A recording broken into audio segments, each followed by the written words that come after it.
Hello, I'm Michelle Robinson. I'm a children's author. I write picture books like this one, There's a Lion in My Cornflakes, and I thought I'd make a short video to answer the 3 questions that I'm being asked a lot by children and grown-ups about writing.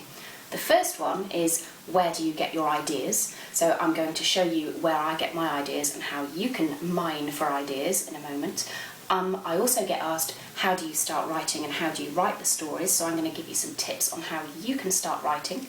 And the other question I get asked a lot is, do you draw your own pictures? And I don't. And people always find that very exciting and interesting. So I thought I would introduce you to somebody who does draw the pictures in some of my books. And that's Roald Dahl Funny Prize winning Jim Field, who illustrated There's a Lion in My Cornflakes. He's coming up later.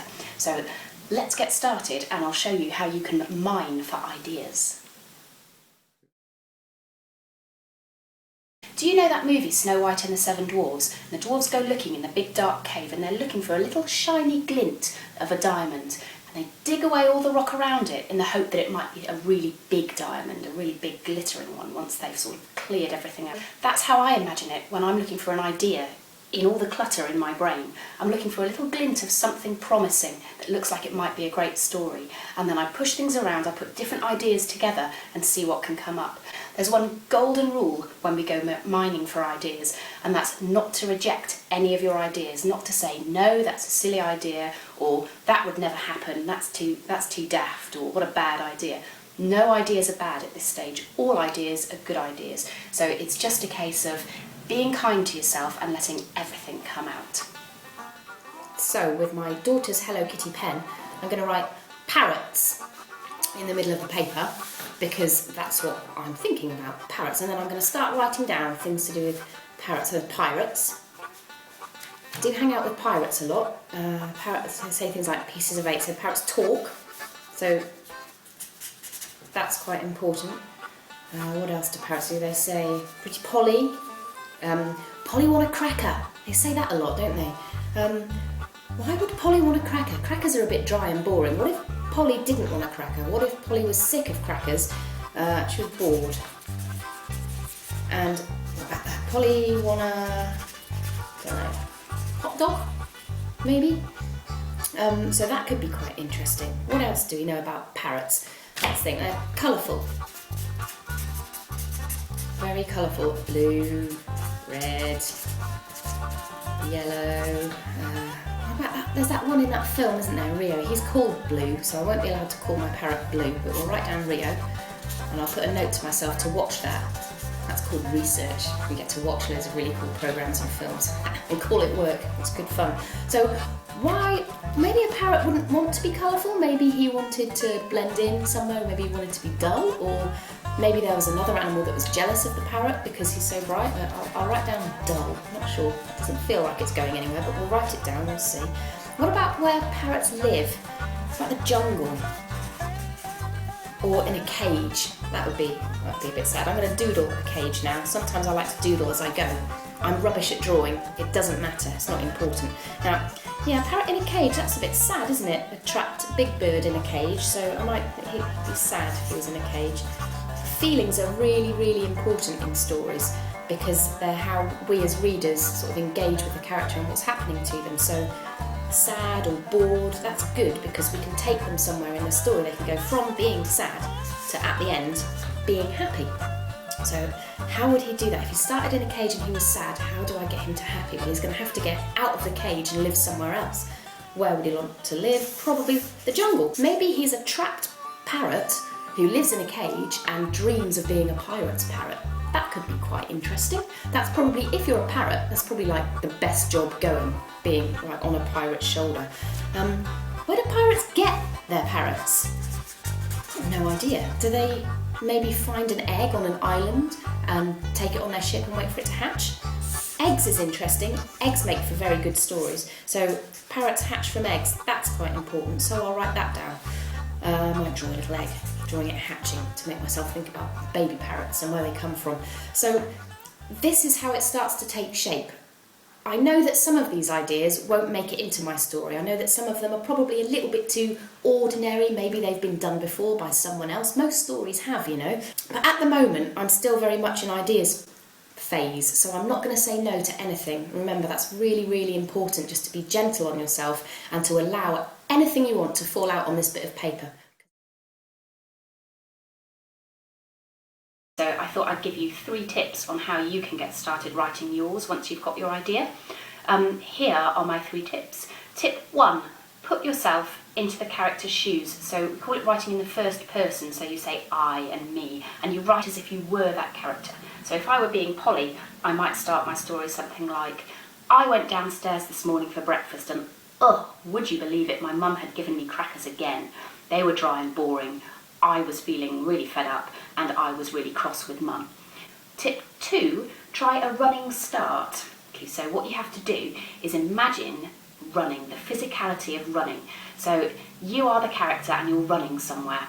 Maybe you're running in a race, maybe you're running because you're happy, maybe you're running because you're scared, but imagine, what are you running from? What's behind you? Where are you running to?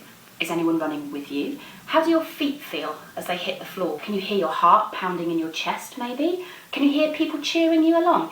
Think about the physicality of running, and what happens is it gives you the momentum to your writing. You find you start writing quite fast and it just gets you going and gets you into that story. And it also means your story starts in a really exciting place. And the 3rd tip, the final tip, is once upon a something.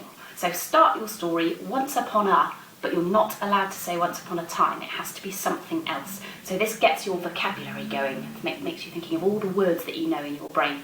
So if I were writing about Polly, maybe I'd try something like once upon a perch, or once upon a pirate ship, or once upon a pirate's shoulder, something like that. But just think about something quirky and something different.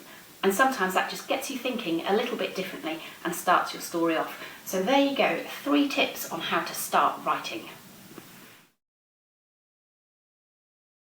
So we've got our idea, we've written our story, now we need to illustrate it. And my publishers choose some really brilliant artists to illustrate them for me.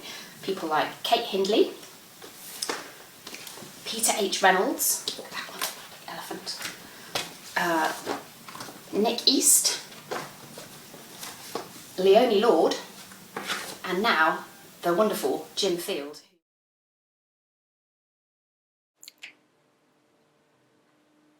Hi folks, I'm Jim Field. I'm an illustrator and I have the wonderful job of making pictures and drawings for children's books, like this one by Michelle Robinson called There's a Line in My Cornflakes. So people ask me, how do I make the illustrations for children's books? Well, the first thing I do is I read the story lots and lots of times. Then I'm going to grab a pencil, get some paper, use my imagination, and I'll start to sketch some ideas out. So this story is about lions.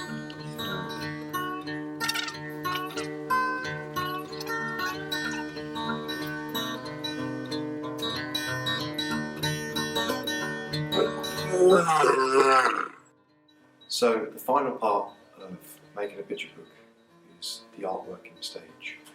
So how do you get from pencil drawing like this to a finished piece of artwork like this? Well, I don't use paints or pens. I use the pencils first of all, as you see, and then I scan them into the computer and I add all the colour in here. So let me show you. So first of all, I start with the pencil drawings. Then I begin to add some colour. So I drop in the colour on the houses, on the sky, on the road. I start to paint in more and more details, like the window reflections here. Start to drop in some trees. Then I drop in the main characters, as you can see here. Here's Eric and Dan at the window. Then the grizzly bear, who's coming out the van. I drop in some colour. Start to draw in all the fur in the computer as well. Add some shadows to him, make his eyes a bit more grumpy. Add the delivery driver here, and I try out a few different colours, as you can see. And this is the great thing about working the computer, is that you try different colours as you go along.